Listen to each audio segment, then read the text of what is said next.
these guys, when you're competing against them and you never really talk to them, you have this idea of them.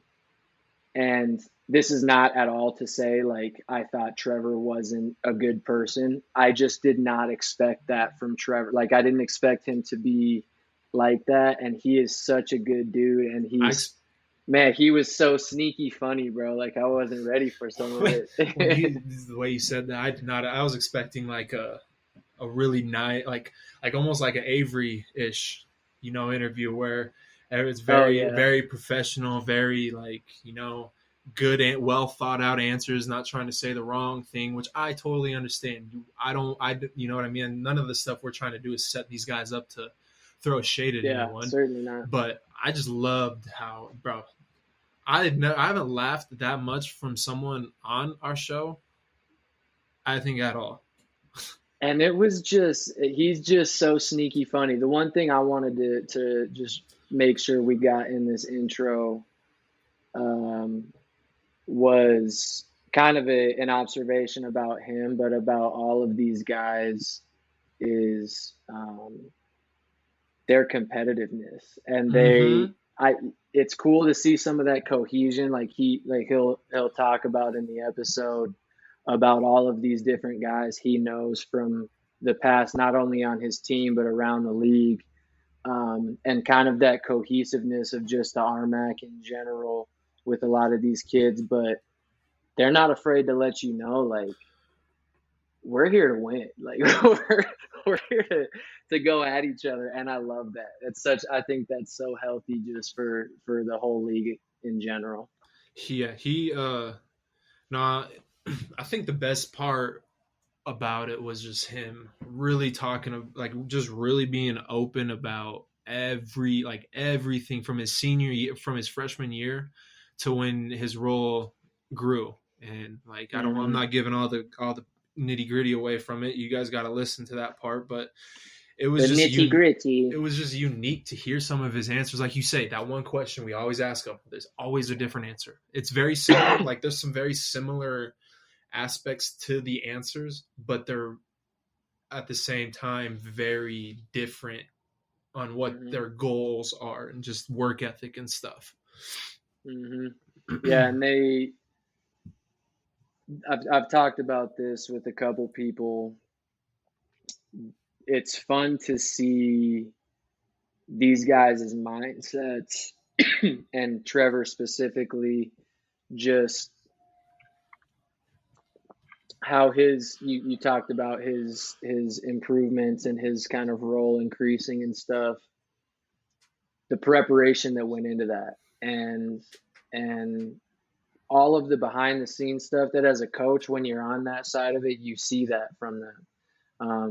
But I'm gaining a new appreciation for these guys, and Trevor included, of just hearing what their mindset is heading into these important games, especially with a lot of these guys being seniors, or all of these guys being seniors.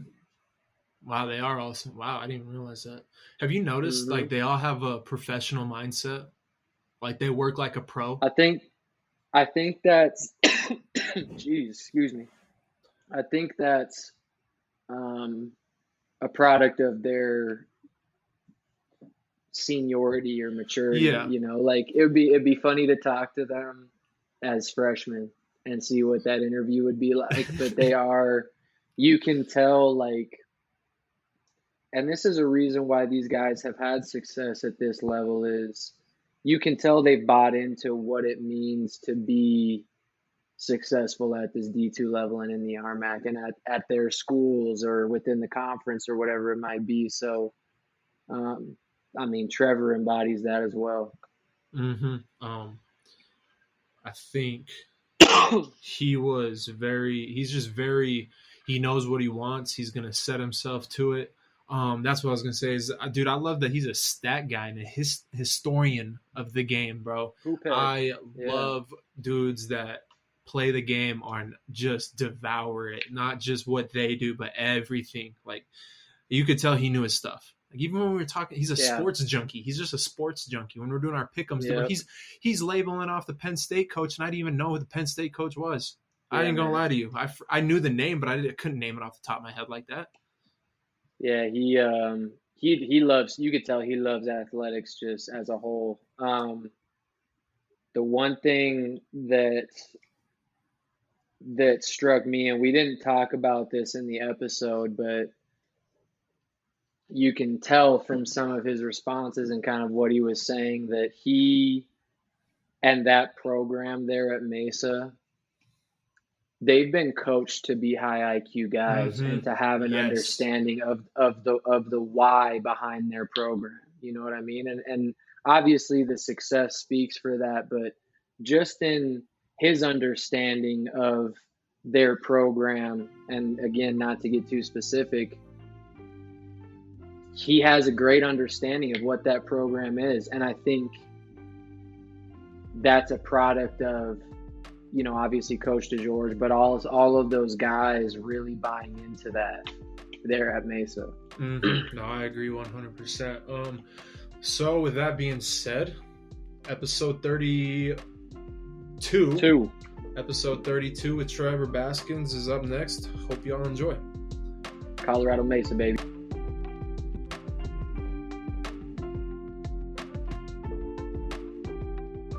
Was just ask you, like, I know obviously your family has some ties. I know your dad played at Mesa, but I didn't realize in your bio, and you can fact check me if this is incorrect, that your mom actually played volleyball there as well.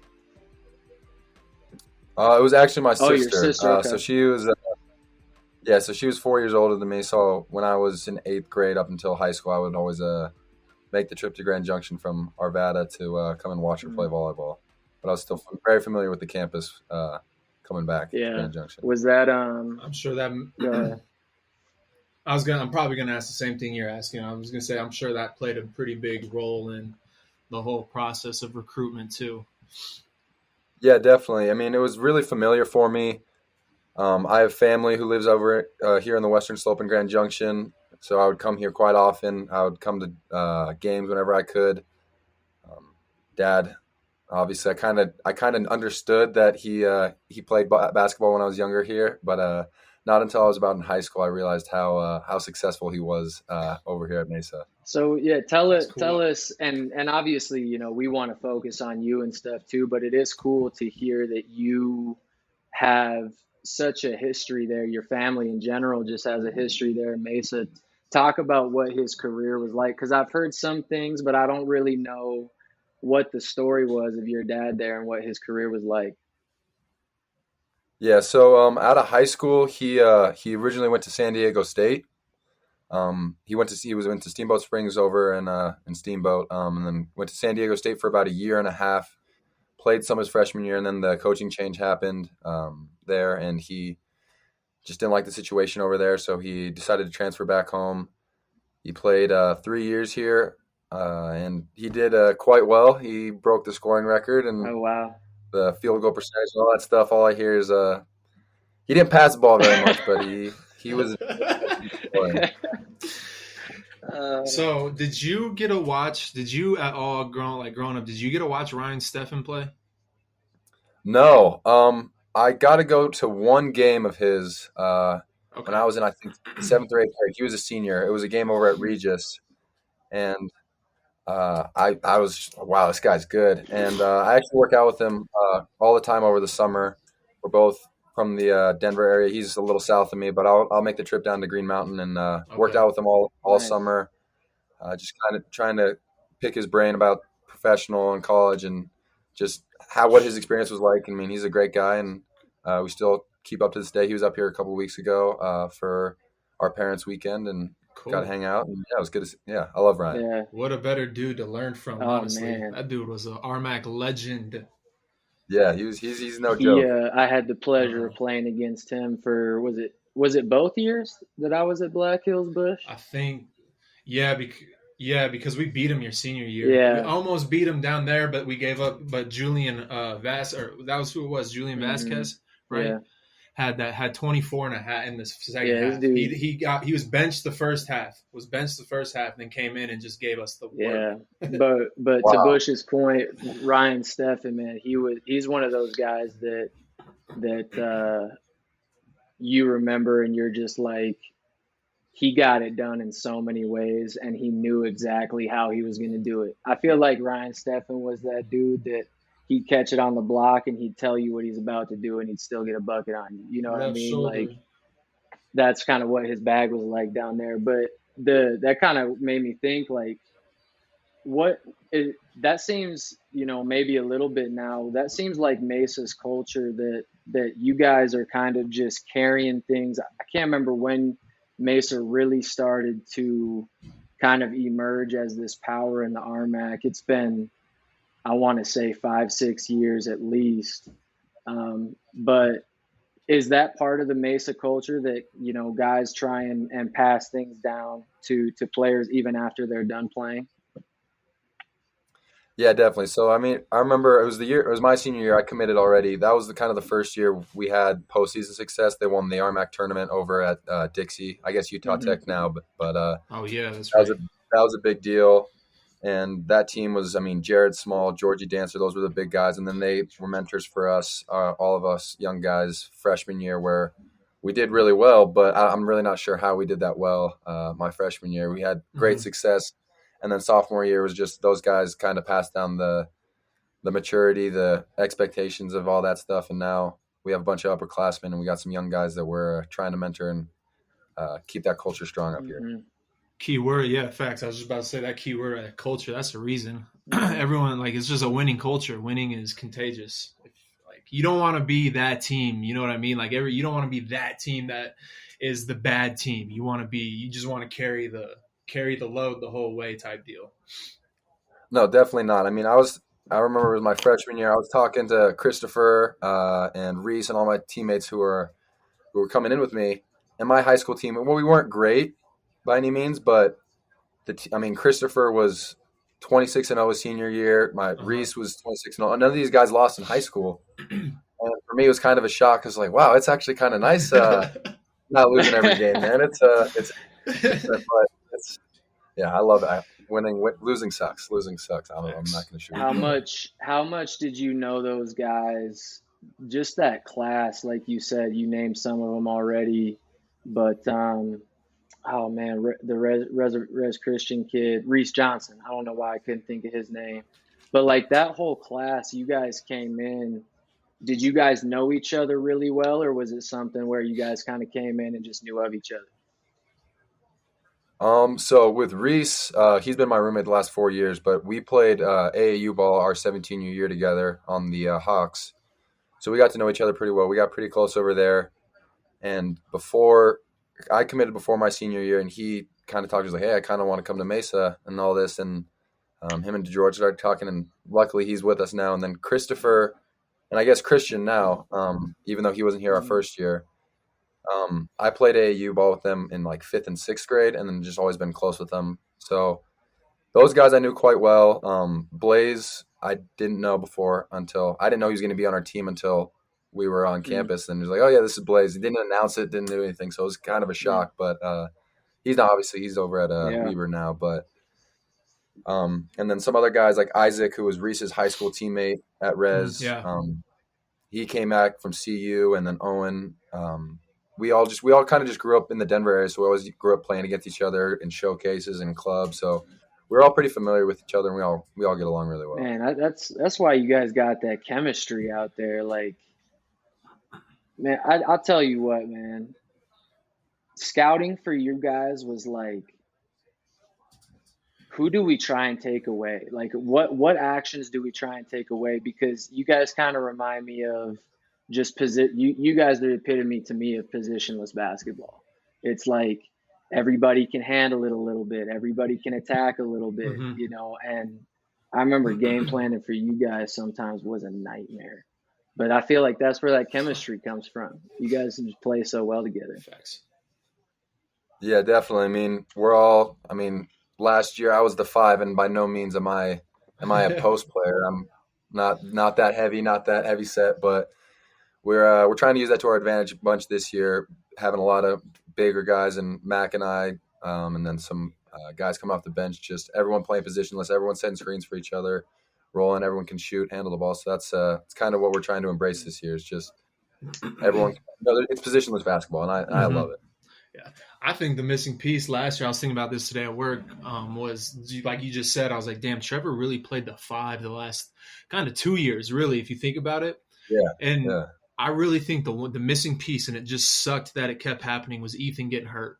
And every time, I think when he came back last year, and Rags told me, like, yeah, Ethan went down again. I'm like, damn, man, like, that's like at the time, like you guys are our biggest rival. Like Western Mesa is a big rival, but at the same time, like, you don't want to see that. I want to play teams at full strength. I don't like playing teams when the best dudes are hurt. Yeah, no, definitely. I mean, his story is he's so resilient. I mean, he's working his tail off right now to get back. But I mean, it's really unfortunate. I mean, tearing his knee a month maybe or so before our season and 2 years ago, and then him working so hard to get back, and then in the scrimmage against Fort Lewis last year, hurt his knee again. We weren't sure it was an ACL. We just thought it was just a scare, and then MRI came back, another ACL. But so he's working his way back. Hopefully he'll be back soon, midway through the season. Hopefully he can be a contributing piece. Yeah. He's taking this rehab process really seriously, and then we got some young guys with a little more beef to us. So we have a big roster coming on the bench. So we got some size now. That's huge. I didn't know that about Ethan. I didn't know he was coming back this year. Just because you guys, your site isn't updated all the way yet, like your roster isn't up. So I was like, I wonder if he's gonna be there this type deal. Yeah, no, he should be back. So we miss him, and we cannot wait to have him back. We always forget these last couple of years. It's like, yeah, we've been really good, but we're also missing an All-American center. So it's a nice thing to have in our back pocket, is that we're successful, but we still don't have one of our best players. Ethan, if you're listening, man, get healthy. We're excited to see you back on the court when you get back on the court. Bush, to your point, I wanted to ask you this too, because I was thinking the same thing of how you have played that 5 a lot, maybe not necessarily all the time, but you've played it a ton. How has that role helped you because this kind of ties into 2 questions I had. From year 1 to year 2, if your stats are correct, you had a huge jump in numbers. Yeah. A huge jump. You went from, hold on, I'm at the wrong page. You went from like 4 points a game your freshman year to, what was it? Why can't I find this now? 13.6. Yeah, 13.6. Kind of tying that into your role, maybe as a 5-man, maybe some advantages you see at the 5-man. What kind of contributed to that huge leap you made from your freshman to your sophomore and then junior year? I really think, freshman year I was knowing my role. I didn't really expect to play much, and my role was just whenever Ethan got tired, just back him up. And then sophomore year, Ethan goes down, and I had worked my tail off all summer to try to be a contributing role and try to get a big role. And then when Ethan goes down, it was like that next man mentality. I was heartbroken for Ethan, but at the same time, we got games to play, and I was ready for the challenge. And preparation was big. Just working on my game. I knew there's so many parts of my game that I have to work on. And then from sophomore to junior year, I really just took the weight room a lot more seriously. I put on 25 pounds from sophomore to junior year. And then, just doing the same thing. 2 workouts a day on summertime, just trying to work on my craft and just be a gym rat. And I credit to the work, and then just trying to take care of my body. Beautiful. But so it's working that out. That's beautiful, man. Real quick. We gotta introduce him though. Oh yeah, shoot. We've been everyone talking. That's listening. We are we are deep into this. I know we'll say it in the intro, but this episode we got Colorado Mesa forward Trevor Baskin's on the podcast today. So it's pretty cool. Like I said, we're trying to get everyone from the RMAC, at least everyone from every team, just to kind of showcase, help you guys out so you know what's going on. I guess jumping right into it, we've already discussed some things, but like, what kind of made you fall in love with it as a kid? Like, because everyone has a different story. Not everyone falls in love with it right away. It takes them, like Matt said, or Avery said it took him till like 8th grade to really realize, like, oh, like this could be my thing, you know. And what kind of was that journey process for you? I mean, ever since I can remember, I had a ball in my hand. I think I started playing when I was about 2. Okay. Just on a little Tykes hoop in my living room or something. And I'd always play other sports. I always played a bunch of sports growing up, but it always came back to basketball. My dad was my coach ever since I was a kid, and he would always teach me the fundamentals and stuff. And I really just love the game. I mean, I love the history of the game. I'm a history buff when it comes to basketball. I always take pride in knowing more about basketball than the other guys. So I try to be in the game as much as possible. I love the videos of quizzing or the online quizzes about basketball. I take those all the time when I should be studying sometimes. But no, I just love. I mean, it's really my one true love. I mean, I've always loved it. Always played it. Just talking about it, it's the center of my world right now. And it has been. Yeah, that's awesome, man. I think, you know, like you mentioned it in your response a little bit, but what were some things that playing with your dad that you really enjoyed that he was able to teach you? Because there were times my dad, you know, coached me here and there, but he never really coached me when sports started getting serious, like into the high school level, you know. So what were some of those things that that you really look back on and you loved about having your dad coach you? One thing that I always think about all the time was when I was younger and he would coach, he would always work on pivot drills, and it would piss me off. I hated it more than anything. I mean, it would be like warm up, ball handling, left hand, all this stuff. I'm like, yeah, man, this sucks. This is not fun. I want to be scrimmaging, and we would never scrimmage. We would just work on fundamentals, post work, finishing around the rim, pogos, miking drills, all the old stuff that he had success with. Form shooting. So I think about that all the time. All the stuff that I hated growing up now, but now I love. I mean, it helps me, and now it's almost like a second nature. I mean, I take pride in having good footwork and stuff like that. And then senior year of high school, just being able to play for my dad and just be able to hang out with him. I thought we did a really good job of keeping basketball at school, and then just him being my dad outside of the gym. But yeah, so I appreciate everything my dad did for me. Just taking care of me, making me the player I am today, kind of. And I appreciate my mom putting up with both of us, because during the winter time, she wouldn't see much of either of us. So yeah. Yeah, that's the life of a coach's that's life. Fair. You know, that's the life of a coach's life. It is. There. Mm-hmm. That's the footwork thing. That's funny because you were so good around the rim, and I think, and every kid growing up saying, "Dude, I hate this stuff. I hate dribbling. I hate layups. Like, I want to do something else that's more fun." But when you realize, like, damn, this stuff really paid off. Now it's second nature. Like, you're like, all right, yeah, this makes sense why we have to do it now. I mean, I enjoy it at this point. Yeah, no, I think that's the only reason coaches have been able to play me at the 5, because I'm not a great defender when I'm guarding guys like Boatwright or Scott. I mean, they got 50 to 100 pounds on me. And that's usually Mac's job anyway. But the only thing I had going for me at that point was footwork. So Bo had weight on everybody. Yeah, that's the thing. He's a brute. You remember Cameron McCurry? Did you ever play against Cameron McCurry? No, he didn't. He came in a little after me, I think.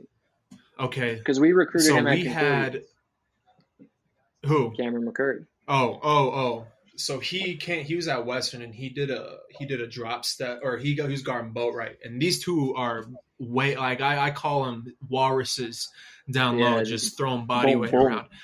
Dude, Boatwright gave him a shoulder. Boom, drop step, and took our rim down. And I was like, holy shit, I've never seen anyone put Cam McCurry on on his ass before. And when Boatwright did it with one shoulder, I was like, that dude's strong. Yeah, no, there was a play my freshman year. I was sitting on the bench, and we always expect Boat to be just, this big, sluggish guy. Just because he's so big. But then there was a play, he came in transition and just back scratch dunked in transition. I was like, who the hell is this guy, man? He's nimble, man. But yeah, he's misleadingly nimble, and it's annoying because he's like, okay, he's kicking my ass. He's this much stronger than me, and whenever you even get like just a running head start, he is phenomenal at taking charges, and then you just hate him that much more. But no, he's a great guy. But yeah, he's that guy that I'm sure off the court he's fantastic, but when he's on the court, you just can't stand him because he does all those little things that like just get under your skin, you know. Brandon, hold on, real funny thing about Boat. Brandon told me this story about Boatwright one time. The first time they met him, they're like, he walked up to him and said, he's like, hey man, do you know how to if what to do if you ever come across like a cougar or a mountain lion in the woods? And they're like, no, what? He's like, you stick your hand down its throat and rip its innards out. And they're all like, who said that? Bro, what? Boatwright. Oh, wow. His first time on campus around the guys, and B. Willie said he was like, dog, what? Threw them all off. I'm like, yeah. You look at him like, man, that kind of seems like a guy that's something he would know. He seems like the wilderness type. What were you gonna ask though, Hills? You mentioned kind of the boring stuff, the footwork, the ball handling, all that stuff, and it makes me think about the importance of having a routine as a player. Have you developed a routine over what is this, year 4 now? Yeah, it was my fourth year. Have you started to develop a routine for yourself, mostly basketball wise, but maybe outside of your life as well, that have kind of helped you stay grounded? Well, so for like season right now, I'm kind of just in a routine of, we have early morning practices at 6:30 now, which is different from last year. So my routine was a bit different.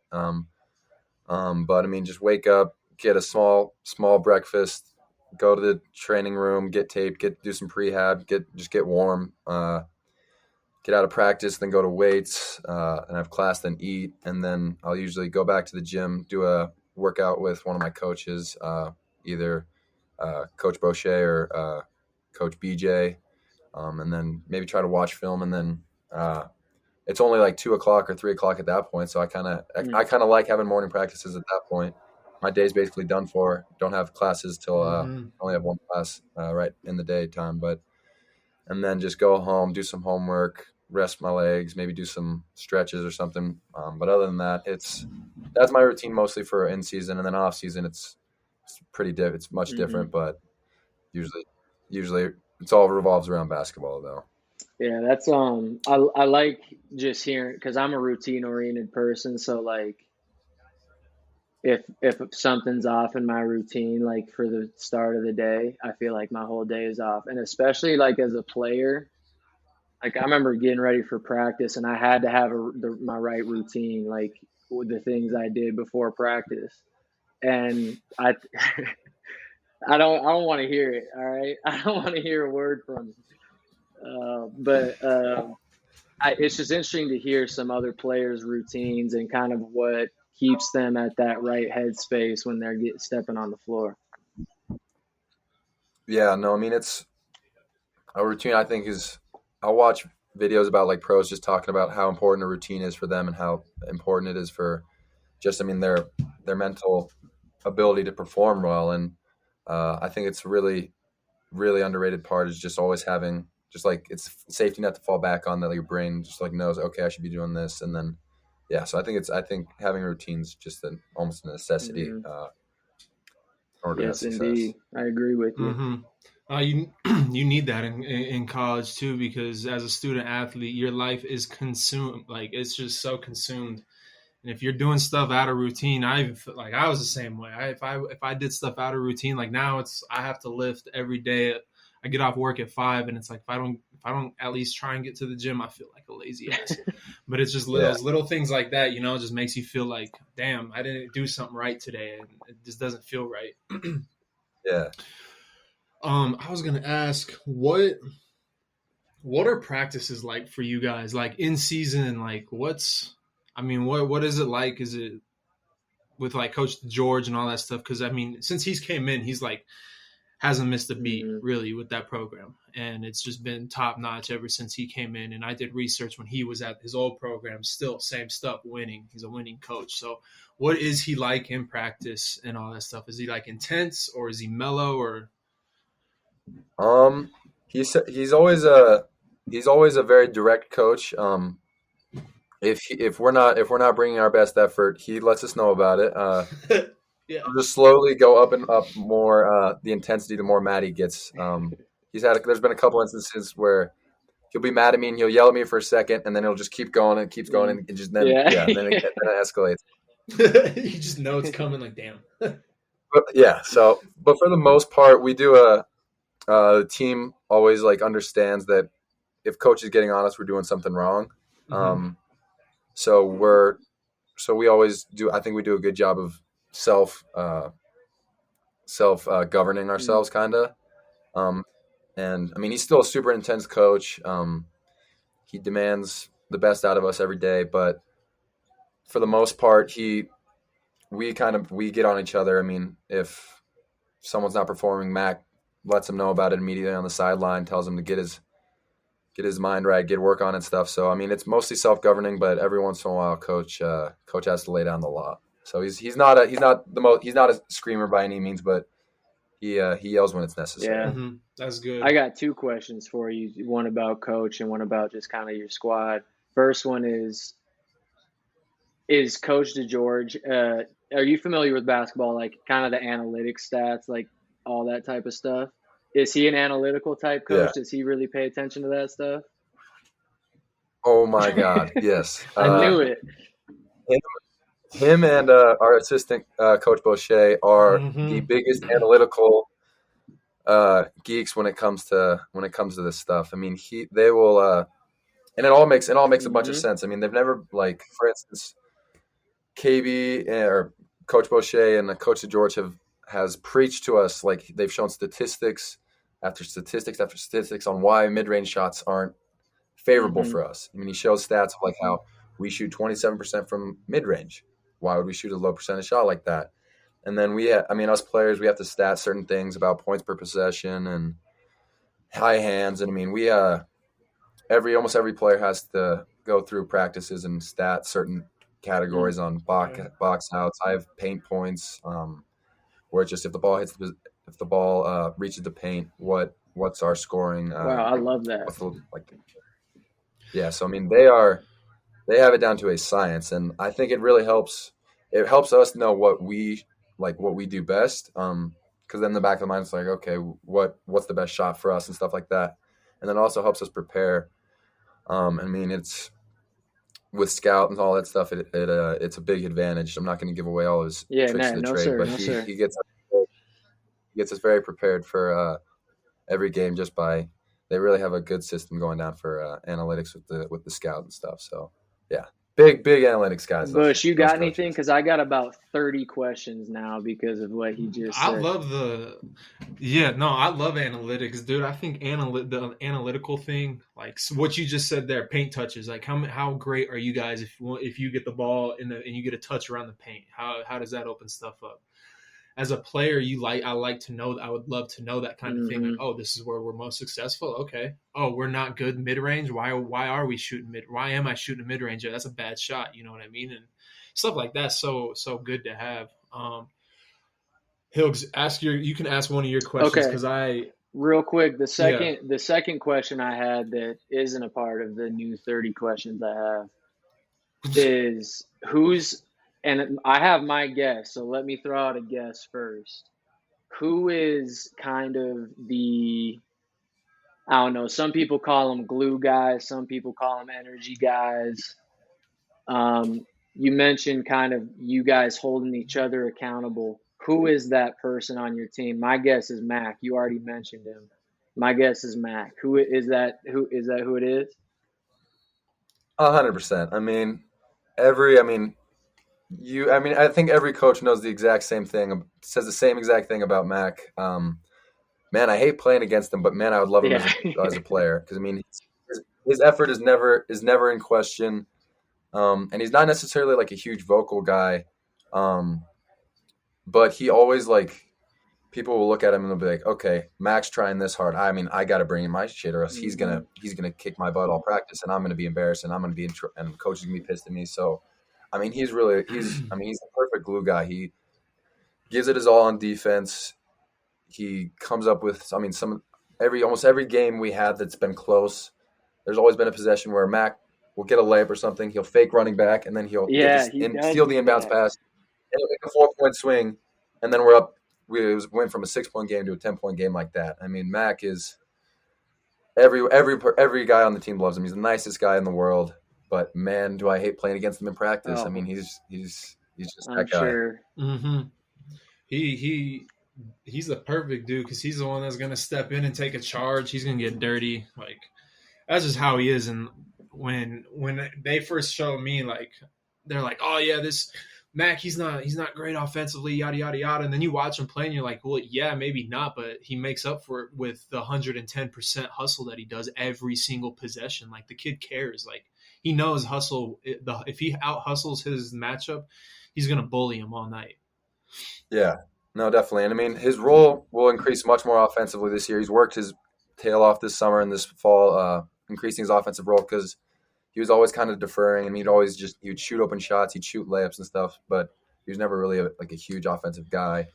So right now we're trying to get him to, capture a larger role on offense because despite, I mean, the last couple of years he hasn't really been shooting or been attacking on offense, but he's a scorer now. I mean, he's pretty unstoppable currently, and I mean his impact is undeniable. Yeah, so, love that guy. I think his physicality too is such a versatile thing for you guys, and I think your team as a whole is so versatile. That's what I love about you guys, and love watching you, and what I would learn scouting report for you guys and stuff like that is, but him specifically, he's like that 1 through 4, 1 through 5 guy that you feel good about. If he gets matched up with this matchup, we're good with it. If he gets matched up here on a switch or whatever, we're good with it because he's going to keep his body in front. But man, I could tell he's that guy that does, like you kind of mentioned it, that sets the tone for you a little bit. Mm-hmm. Yeah, and if last year he did not win Defensive Player of the Year, it would have been nothing short of a robbery. I mean, the impact he has on the game defensively is I think undeniable. I mean, obviously I'm biased. I mean, there's some great defenders in the league, but I mean, there's not a single person that I can think of that has. I'm not gonna lie. I think I'll put him and Sindhu like 1A, 1B. Yeah, those two in the conference last year were really the only two. Like that defensively, it's like, okay, this guy's gonna lock up. Yeah. Like you're gonna have to work for what you want to get against this matchup. Yeah, no, he was. I mean, he had the tall task of guarding Scott. I mean, even though we didn't do a great job of it in the one game we played against him last year, we still won. That's all we care about. But a lot of our egos took a dent after trying to guard. Let me ask you about. I think was that the trip that you guys went on that took forever? Like, were you guys snowed in on that trip? I can't remember. Not on that. Okay, there was a trip last year, I think, when people came up because I didn't get a chance to watch you guys play at BH last year. Oh no, it wasn't that one. But there was a trip where it was, I think, Adams and someone else came up, and they were just like stranded in like somewhere in Wyoming, waiting for the border to open up.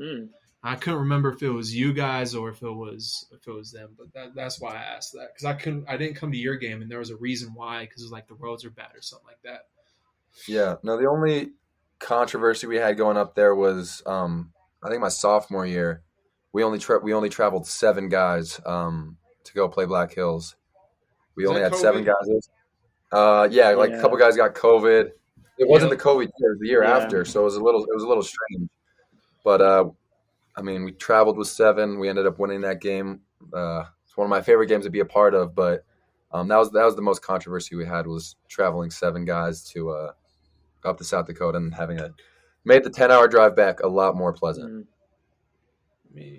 I want to ask you. He ain't wrong, dude. Damn, he ain't wrong. I'm looking at this game right now. You went nuts. Jesus Christ. 33 points of course that was one of your favorite games, 13 to 16. You and Blaze had 55 combined. That's nuts.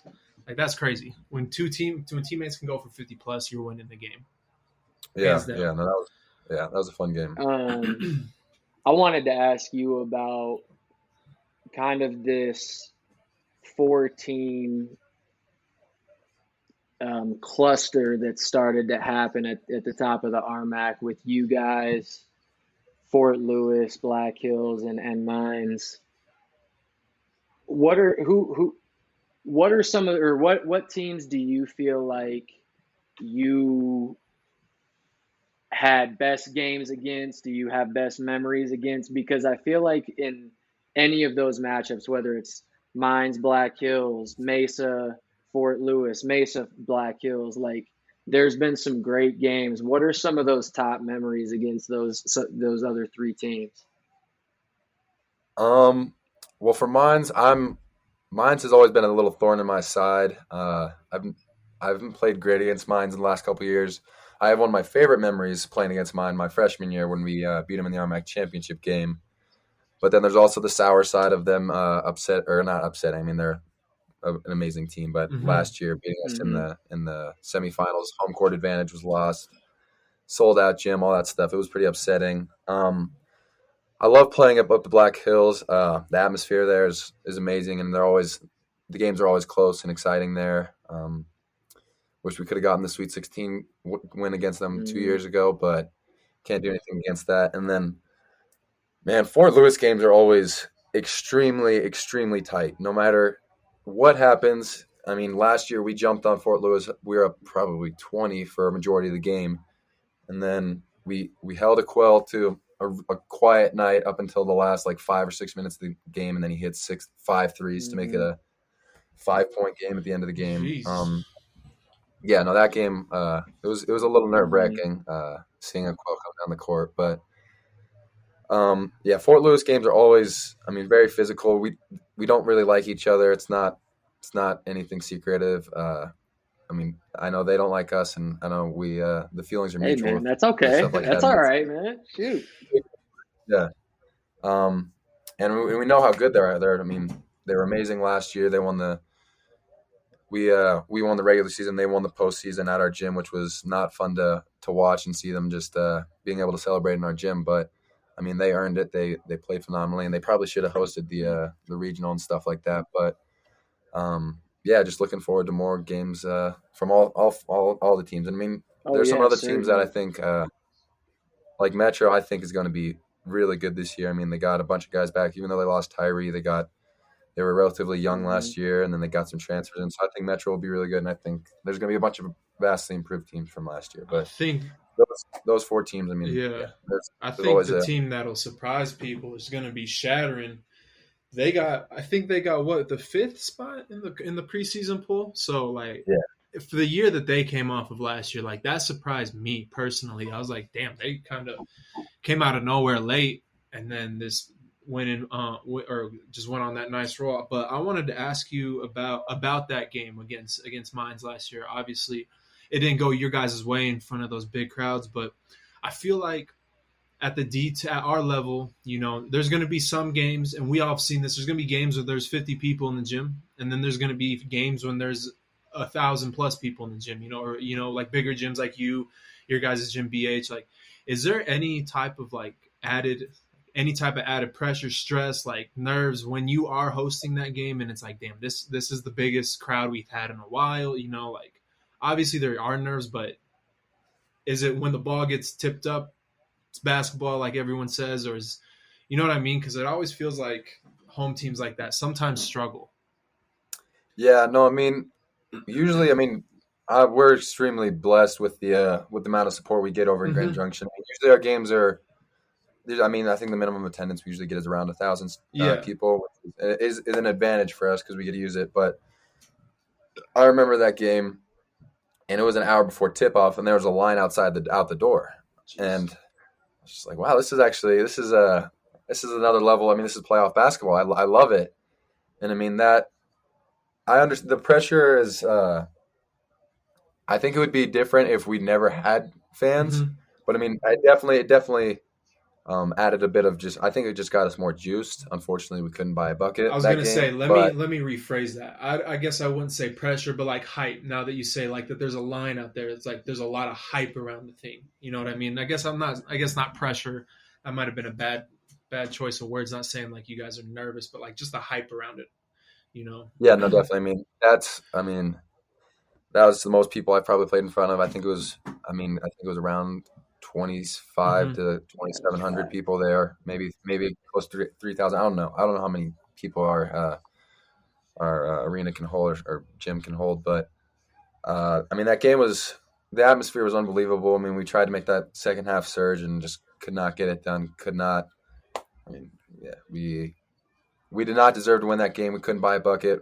Mines played better than us, and they deserved the win, but we really wanted to win that one and then have an even bigger crowd the next day. So absolutely, yeah, I get that. Yeah. Mines is always hard to please. Like me and Tate have talked about this about like the conference every year. Mine, like it doesn't matter. Mines could be a 500 team, and you're gonna walk in there. If Prior Orser's the head coach, you're gonna get a battle no matter what. Like there's very few times where I've ever seen Mines get absolutely just waxed by a team.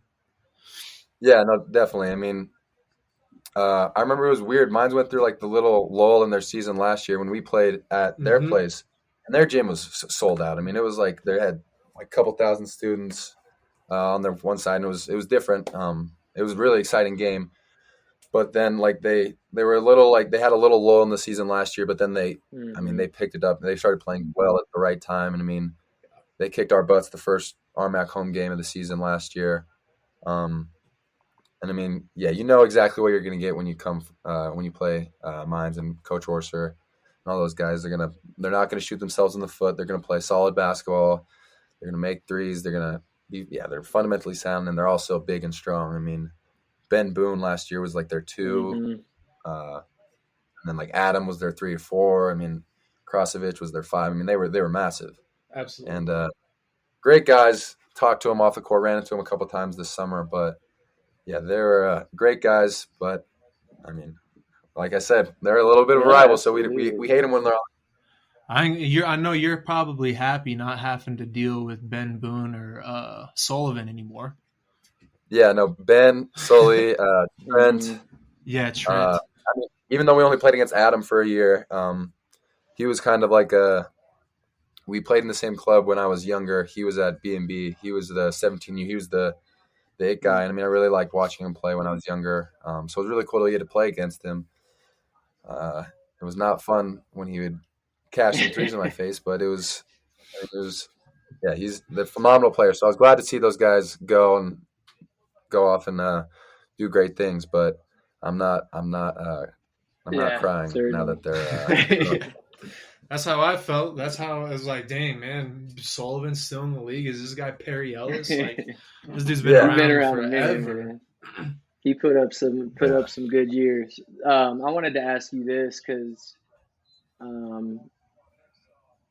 I talked about scouting you guys a little bit when I was still in coaching and all that, and you guys seem to not be how do I put this? Like a super scheming team where you're putting in a bunch of sets and changing up your defensive philosophy or your defensive goals, I guess, on a game-to-game basis. And that might be wrong on that, but just looking from the outside, that's the way it looks. Is that kind of how it is? And without giving too many tricks of your trade, are you guys a super scheming team, or do you guys kind of really trust in your principles on a game-to-game basis? I mean, we really trust in our principles. We'll do slight adjustments. We have different calls for different situations and different games. I mean, we have a pretty compact defense that we just solid that we always do. We never go, oh, we're gonna just straight up deny this game. Like we'll never do anything like that. We'll always have slight adjustments. Depending on matchups and things of that nature. Like we can't just leave Joel on the block alone. So we'll have to call in a double or something just to keep them on their toes and stuff. But we'll always do just nothing drastic by any means, but just kind of prepare for the team and trust our defensive principles and stuff, because we've been one of the best defensive teams in the country the last couple of years, and we're sticking to our guns still. We had to pick up the offense at this point now, but we have to keep our defensive intensity and defensive. On the offensive side of the ball, do you guys have a bunch of sets? Because you don't seem like you run a bunch of sets. Like, you run actions and stuff, obviously, to get the ball moving, ball hopping around, but it doesn't seem like you guys are coming down the floor a lot and calling out whatever set you want to be in. No, yeah, we're not really a big set team unless it's, inbounds or sideline stuff, but we usually have just formats with sub plays because they still want us to be players. They still don't want us to be robots or anything like that. So I think we have a core group of, I guess, rules and laws kind of, but they allow us to play with discretion and be basketball players and make reads and do stuff. But yeah, it's nothing ever too, like, it's never like you got to run this play 20 times or you got to pass the ball 15 times before you take a shot. It's never that. It's pretty loose, and he trusts the players that we have to make the right decisions and shoot the right shots and all that good stuff. It seems that way. Yeah. It seems like you guys have a good understanding of the type of shots you guys are wanting to get in your possessions and maybe where those shots come from and who those shots come from, because you're that team that sometimes that ball will swing and it'll hit somebody and it's like, okay, that's a shot. And then they'll pass it up and then you're like, oh, why do you pass that up? And then you end up getting a layup. And it's like, okay, this is, you can tell that that's something that's preached with you guys is we're going to keep that thing moving, and we might pass up a great shot, but then we're going to get a great one at the end of the possession because we make the defense move. And so it seems that way that you guys are coached that way. Yeah, no, we're definitely trying to, this year more than ever, we're trying to really just try to get out and play in space. We have a bunch of athletes that can make plays in space, so we're really just trying to utilize that as much as possible. And coach always emphasizes giving up a good shot for a great shot, whether that's a one more, if that's a stampede where you drive into the paint, and if you have a slight advantage, you make it a bigger one. So I think we have a really good nucleus of stuff like that, where it's just like we gotta be selfish or be unselfish when it comes to giving your teammates a better shot than what you have. I thought one of the best actions and one of the hardest actions that you guys ran through my years at Western was the low ball screen down in the mid-range area. You guys would run that ball screen with Georgie in that 15-foot area because out of the baseline, out of bounds all the time, wasn't it? Yeah. And even then too, like there would be times where it seemed like Georgie would just kind of like slowly back you down into that spot, and then they'd use it. And it's just like, that's such a hard spot to guard that ball screen because, okay, you hedge, you're giving up a layup right away. You go under, you're giving up an easy look, or you're letting Georgie turn the corner. Like, there were so many times where we like literally had to sit down and be like, okay, how are we going to treat this? Are we true? Like, you really had to sit down and like, how do we, because we got smoked on at one game, and then when coming back, we're like, okay, what do we do here? We have to make an adjustment, or else they're just going to kill us with this all game long. Yeah, no, I remember that play a lot. I remember doing it in practice. Georgie would go down basically to the baseline and just kind of like almost do a baby post up. And if he's like just clear out, then I'd just stand there and let him post up. But then I'd set a screen, and it's like not like you can go under it because it's 12 feet from the basket. You go under that. It's you're kind of right in your own you're digging your own grave. But at the same time, I remember I thought it was so weird the first time I was doing it. I was like, what the hell is he doing? Why is he so flat? And then coach like broke it down to me because I was just a dumb freshman. So I really didn't understand that, like, oh, I guess this kind of makes sense. I didn't have a grasp on that this actually works. It was a little unorthodox, but that's hilarious. If you have players quite a bit. When you're as skilled as Georgie like that, like it's such a killer. It's like you said, pick your poison, man. Are you willing to let him like get going on that little 12 to 14 foot mid range, or are you gonna just give up the slip every time because there's always someone cutting to the rim. It always seemed like that was one of your better when you guys first implemented that. It was like, damn, man, how do you stop this? That was one of those things as a coaching staff, Bush, that you sit there and we're like, we've been talking about how to guard this action for 30 minutes and we still haven't figured it out. Like, what do we want to do with this? I'm pretty sure we damn near treated it like a double. We'd be like, all right, if he for some reason rejects and goes baseline, like just big man get there and then help side, you just got to help extra on the big guy slipping, or if he goes around, just like the hand switch, when when the guard's touching the big man setting the screen, they'll just slide over like that. We finally had to be like, okay, is this a post up or is this a ball screen? So we just like, all right, post up. Let's just try and treat it like that. Yeah, no, that's I still don't know how to figure that out. We haven't necessarily done it since Georgie's left. I mean, Blaze did it a little bit last year, whenever he had a smaller guard on him, but we never utilized it as much as, and Georgie always ran it really well. So we haven't done it in a while, but that's definitely that was a bread and butter play a couple years ago. We both lost sleep over that little action. Trevor, I want to ask you. You said you're Bush. Did you have another thing on that? Because I'm about to switch gears here. No. Okay. No. You said you're a hoop guy. You love talking hoops. You study it and all this. What we've been asking all of our guests this. Who's your NBA team first of all? Nugs. I'm a Nuggets fan first, and then a Bron fan second. So, like in Bush, you love to hear that. I know you love to hear that. I'm out. Hey, Trevor, I'm right there with you, man. I'm a LeBron guy too. You can leave, Bush. That's fine. We'll finish this conversation. Let me find something real quick. But no, damn it, who do you like, and who was the other Nuggets fan? I think it was Avery Renbow was the other guy. Yeah. He thinks the Nuggets are still up there as a favorite to be, the NBA champion or at least be in the conversation. With all this stuff, trading and guys switching teams, all this stuff, who do you like in the NBA this year? I mean, in the Eastern Conference, I feel like it's kind of just a two-man race at this point with Boston and Milwaukee. I feel like that's kind of the consensus. Because, I mean, I don't think – with the James Harden situation going on, I don't know what Philly's going to do. And, I mean, Boston and Milwaukee are stacked in the East. And then – in the West, I mean, obviously Phoenix got Bradley Beal, and they got like Grayson Allen and some solid role players. But I still think the Nuggets are the favorite. I mean, Lakers I think would be my second pick for second to finish second in the West, and then the Suns. I just don't know how the Suns will function on offense when they have three such ball dominant players. I mean, maybe it'll work. Maybe I'll be biting my words later on. But, I mean, playoff basketball, defense is always picked up just a little bit more, and it plays to the advantage of the team that plays together and plays off ball and plays all that stuff. And, I mean, granted, the Nuggets had a very tough time guarding D-Book and Kevin Durant last Western Conference semis.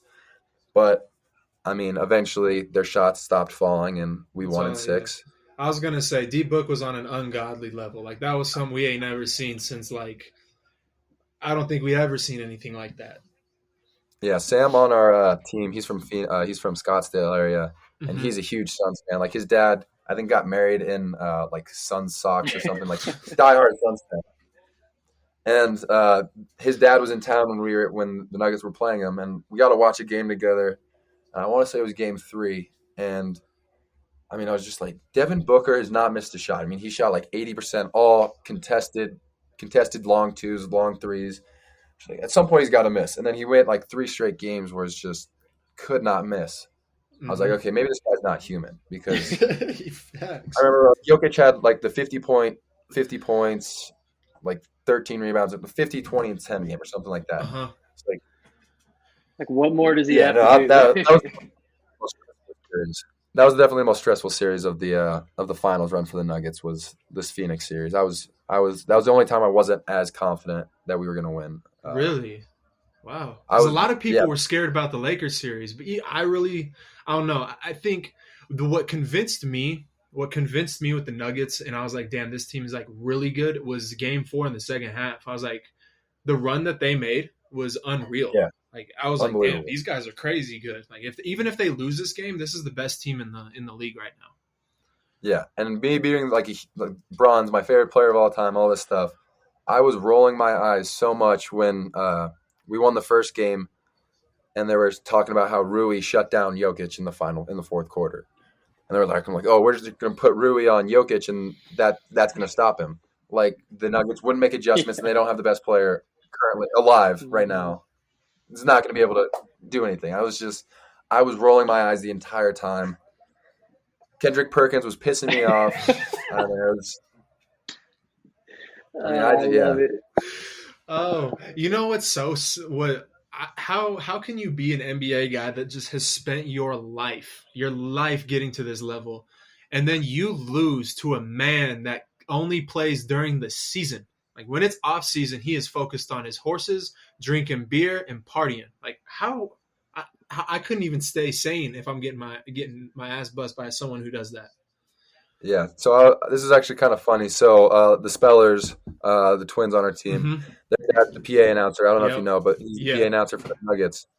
And when we were in Europe this summer, it was like kind of just. I mean, we were talking about that, and I asked the question, like, does Jokic actually not touch the ball?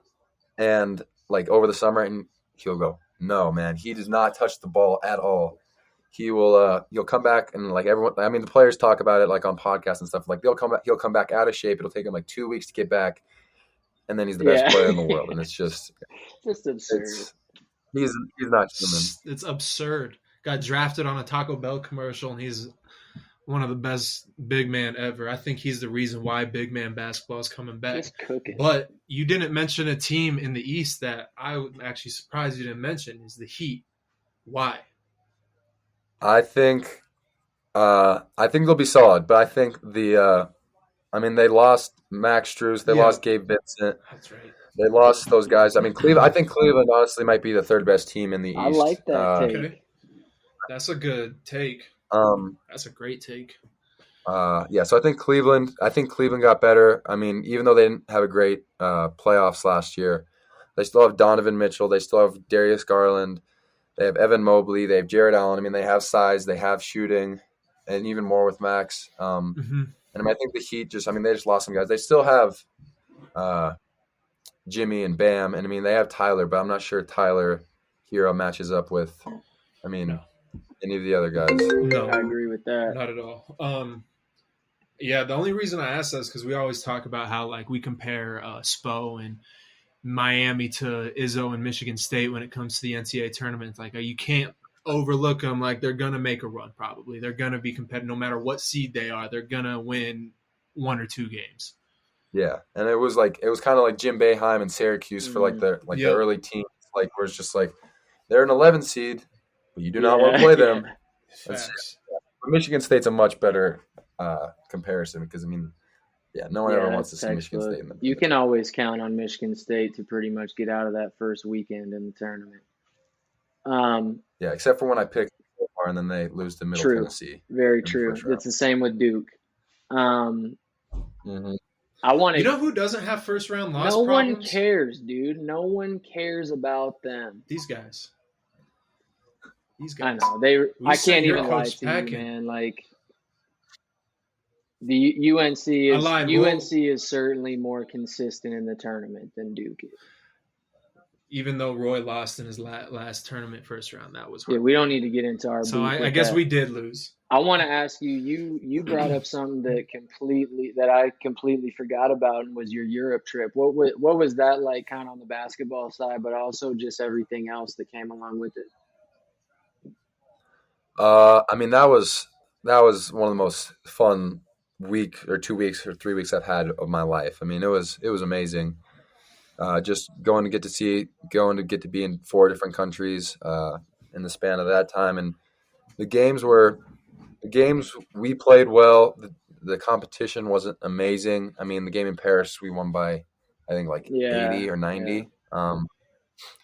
But I mean, it was still awesome to go to these. I mean, countries were so pretty. Everything was so fun. I mean, the team got really close, and I think it really benefited us Yep. To get those 10 practices before we left, to be able to play in the middle of the summer and then just be able to get closer. I mean, our families all got really close.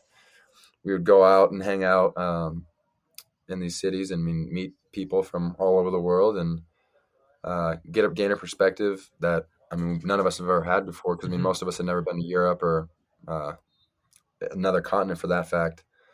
And it was awesome, and that's cool, so man. It was the time of our life. That's awesome to hear. You guys got a head.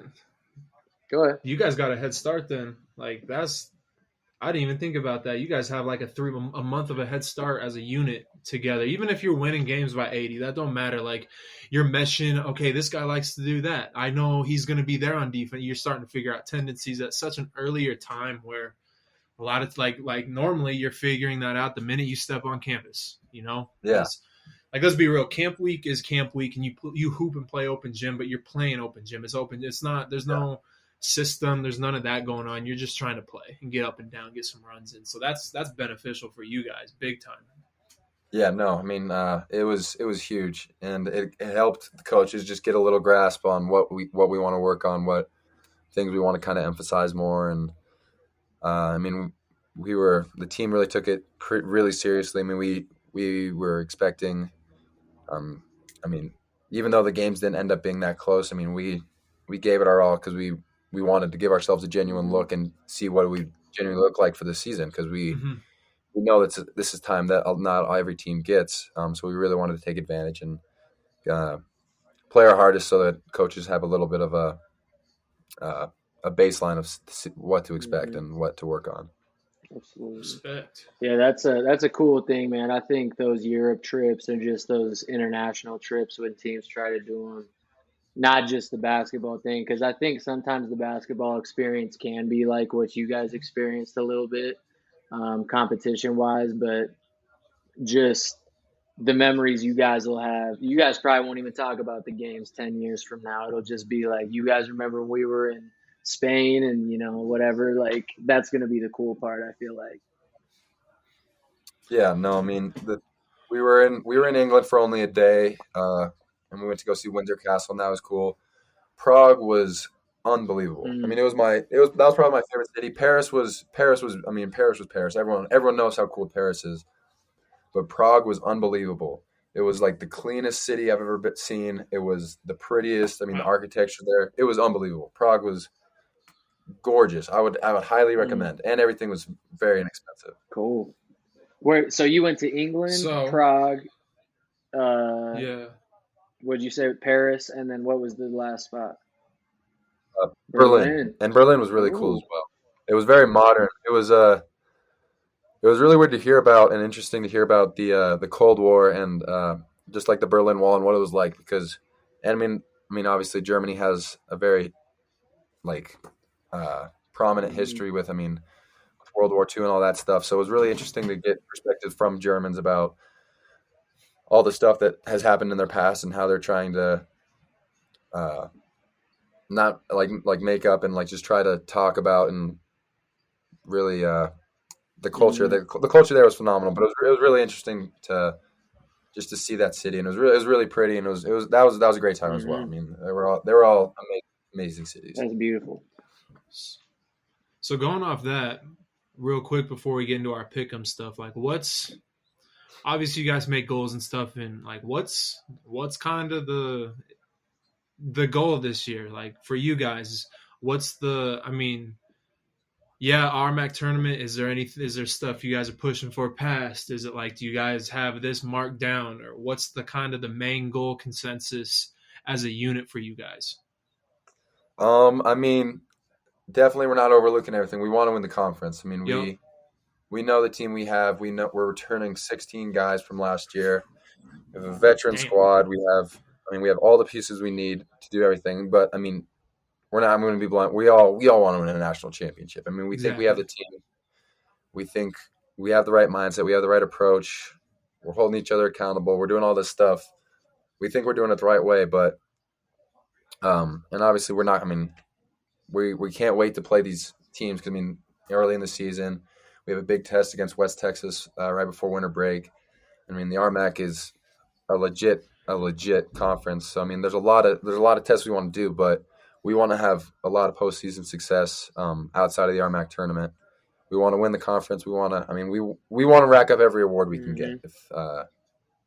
And we think we have the team to do it. So we can't wait. That's we love hearing that. We love hearing that. Just obviously for you, but we've had 3. You're our 3rd guest now that said something like that. Well, I'm talking about national championship. Or those types of aspirations. And I love to hear that just for the conference in general. Like the fact that the 3 of you guys feel so big or so strongly about that, and that's like a real goal for you guys. I think that's so awesome, obviously for you as individuals and as teams, but just for the conference as a whole. Yeah, no, definitely. I mean, the conference has grown, and the basketball side of things has grown on all fronts. Each team is very talented and very coached right, and the coaches and players are here amazing. I just hope I hope those guys are wrong when it comes to winning. I respect that, man. I really respect it. Damn, you guys don't even come up here this year.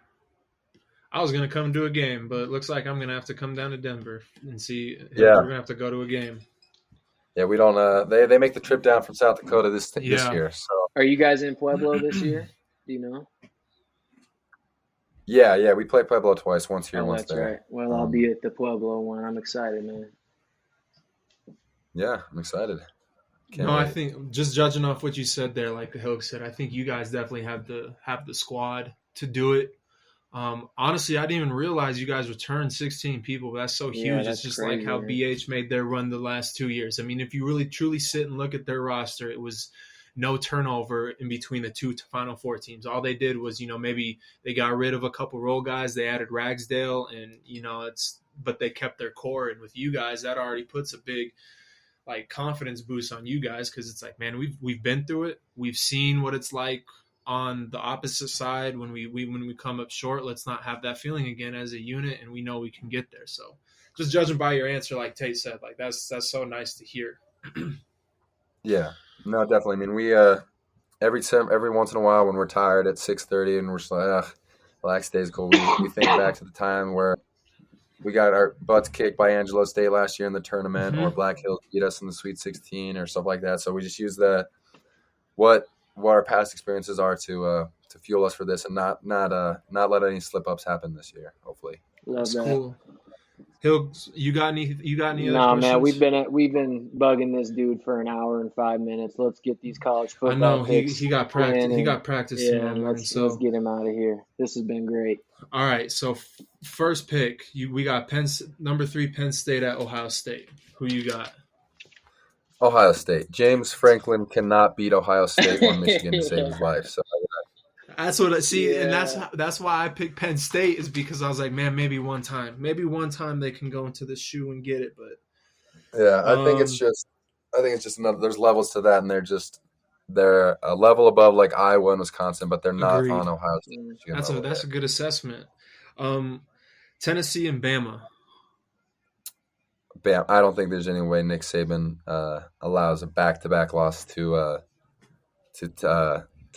Tennessee. I can't remember the last time Nick Saban lost, and it's at home. Mm-hmm. Hey, Hilks got mad at me for this stat last time, but I know since you're a stat guy, you'll love this. Nick Saban has never lost a conference game at home in October. So yeah.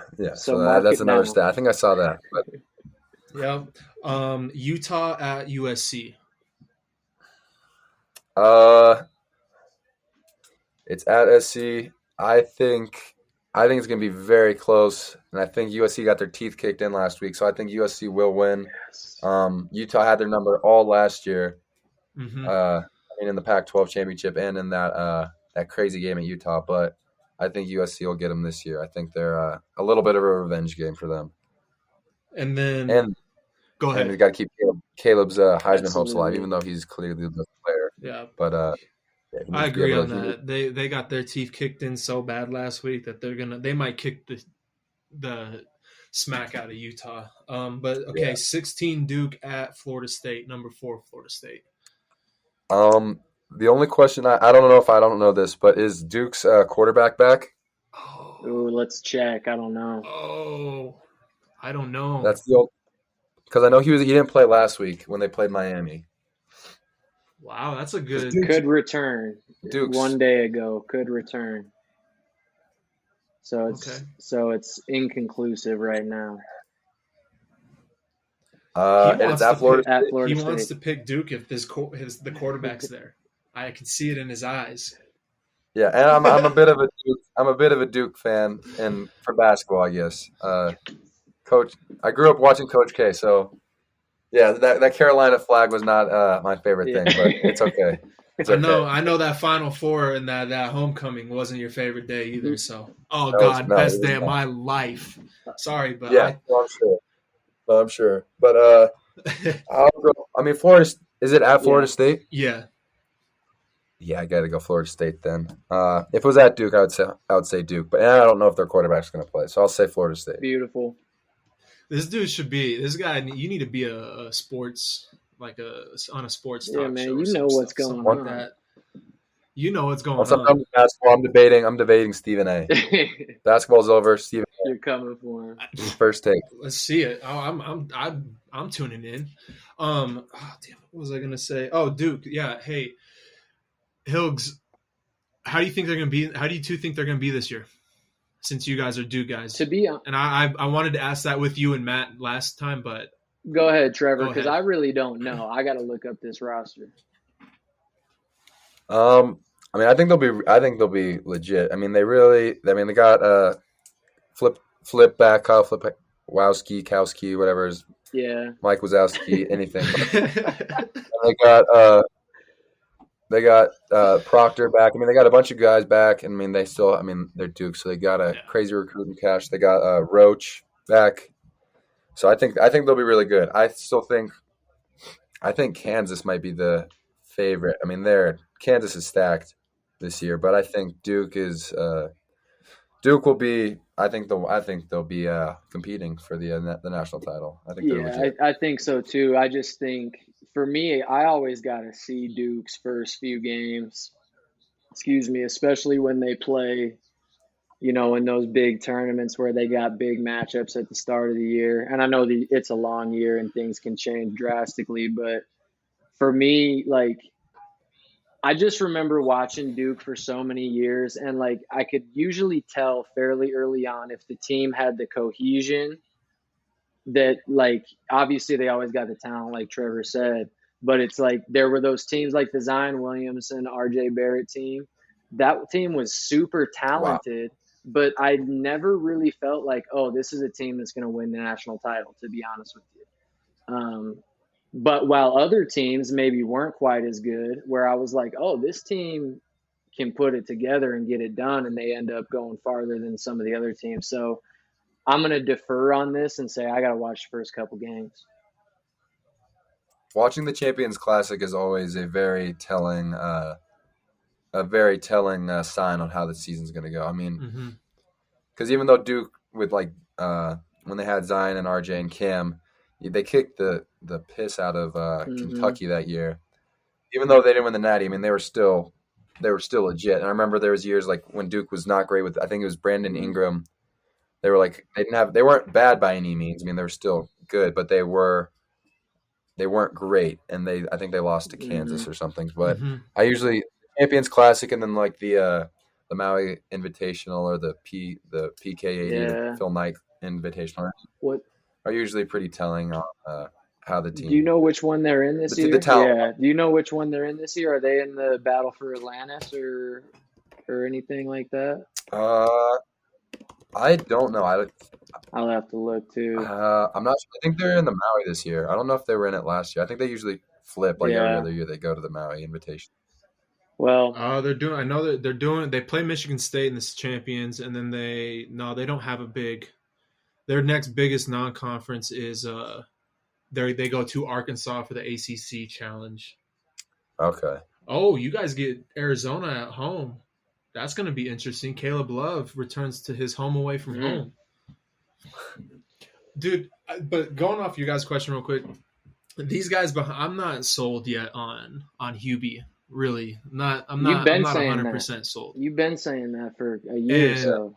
I get they went to the Natty, and I get that, but if you look at that team, like they peaked, and that was the best we'll ever see that team. Like that was the best we'd ever. In even during the year, I was like, these guys they don't mesh well. Like you can't ride that Iron 5 rotation and expect it to win every single game that they're doing. And I think losing Brady Manick, honestly, was the biggest piece. Like that dude was their go-to guy when they needed a bucket. And because I just really thought Caleb Love was too ball dominant for that team. And two, I don't know, man. I'm just not sold on Hubie's style. I'm not yet. The guys he's bringing in. So like this year, like last year when they were number 1, I was like, okay, yeah, that's deserved. They went to the Natty. But then when everything got posted, like they all did their comebacks, like, oh, we're coming back to raise a banner. And then they start beating Portland by 8. And I'm like, okay, this like yo, like let's focus on basketball and trying to win these games by 20 like you're supposed to, because you don't see Duke or Kansas struggling with teams like that. They put them away, and I feel like that's the biggest thing that irritates me about Carolina basketball is the beginning of the year is so damn stressful, and if they can get on their run at the end of the year in February, then it's like, all right, let's watch them. But it's nothing like Duke where it's like all year you guys are consistently beating the piss out of certain teams, where it's like Carolina, it seems like, Jesus, man, the last couple of years, can we just win a game by 20? Yeah, no, definitely. I mean, like with the exception of that run in the tournament, I think they were like a 7 seed or an 8 seed that year. 8 seed. Yeah, and it's like weren't good in the regular season. I mean, with the exception of that run, I mean, if Carolina doesn't make that run, Hubie might be in the hot seat right now. Oh, for sure. If they don't beat Duke, they don't make the tournament that year. Yeah. Oh, really? If they don't 100%. beat Duke in the ace, that game helped them get to because they're like, okay, well, Carolina has won like 6 in a row. They're starting to put things together, like, and then last year I just kind of felt beginning of the year, I was like, this isn't it. Like, we're gonna make the tournament as a 5 seed, and we didn't even make the goddamn tournament. And that was like. Yeah. I don't know what was worse. I don't know how big of a roller coaster you can go on as a fan from. I talked so much smack to every Duke fan I knew, and then 12 months later, I have to put my head in the dirt. See, this is why I like being a Duke, even though the inconsistencies in the tournament happen with Duke from year to year. We never see ourselves in the NIT, so I'll just say that. That's a lie. That's a lie. Guess who didn't make the tournament 2 years before the Final Four run? Duke, I'm guessing. Go ahead. Yeah. Yep. In 2013? The COVID year. That COVID, they missed because of they got knocked out of the ACC tournament. They were bad. Yeah, they were so bad that year. Okay, that's an anomaly. Everyone was like, year. Well, here's the thing. Coach K just had it made in the shade, man. He had great games with a great fan section, and once he realized, damn, I don't have the crazies behind me, things are a lot harder. This conversation's over. I don't know about that. I don't know about that. But yeah, no. Trevor, man, like it's been good having you, dude. It's I was telling Bush before you hopped on that it's fun getting to know you guys, like being in the league and coaching in the league. It's fun getting to know all you guys, and you did not disappoint, my friend. You were a fantastic guest. Absolutely. I appreciate it. Thank you for having me. It was awesome. I ain't gonna lie. The first couple years wasn't. I was like, I mean, yeah, this kid's good, but he's a place for Mesa. I'm not gonna support it. But hey, I wish you best of luck, man. Like, we are rooting for you. Absolutely. We are rooting for we you. Are rooting for you, man. If you know me, once you get to know me, I like to throw. Hilgs knows this. I like to throw my shots here and there, but it's nothing personal. I do truly think that you guys, BH and Fort Lewis are the teams this year. I'm not until I see Mines play with a new roster. We'll talk about them, but. Just with the caliber of players that you guys still have, BH brought in and Fort Lewis brought in, I'm so excited to just get this thing going. Yeah, no, I appreciate it. Yeah, it was I wish I could come up to South Dakota so I could meet you in person, but I'm excited to meet you in Pueblo. Hopefully, it's after victory. And I appreciate it. I'll try and come down for that game, Hills. I'll make sure and catch you after the game, man. But I'm excited for your season. Good luck this season. Stay healthy, and keep things rolling down there, big dog. Yes, sir. Appreciate it. Yes, sir. You know where to find us, people. Spotify, YouTube, all that good stuff. I don't like going through it because I don't even remember Kitchen how Hook we're on. So, peace.